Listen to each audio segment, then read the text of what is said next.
এই শিক্ষামন্ত্রী বৃদ্ধ বয়সের কারণে, বিভিন্ন হরমোন ডেফিসিয়েন্সির কারণে উনি বিভিন্ন সময় উল্টাপাল্টা বকতেছেন, বিভিন্ন রকম খেলা করতেছেন। যিনি শিক্ষামন্ত্রী সামান্যতম লজ্জা বোধ থাকতো, তাহলে তিনি এত সময় পদত্যাগ করতেন। বিভিন্ন দেশের প্রধানমন্ত্রী দেখছেন, অলরেডি আমরা ইংল্যান্ডে যে কয়েকদিন আগে গেলাম, সেখানে 10 বছরের মধ্যে 3বার প্রধানমন্ত্রী পর্যন্ত পরিবর্তন হয়েছে।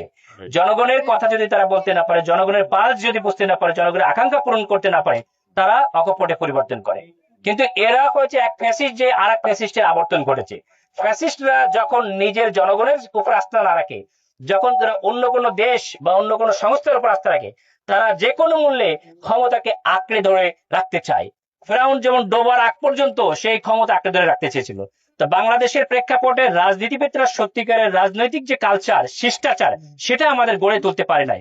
আমাদের জেনারেশন, বিশেষ করে ছাত্র জনতা, বর্তমান ইয়ং জেনারেশন অত্যন্ত সুশৃঙ্খল, সুদূর প্রসারী এবং সমৃদ্ধ জ্ঞানী।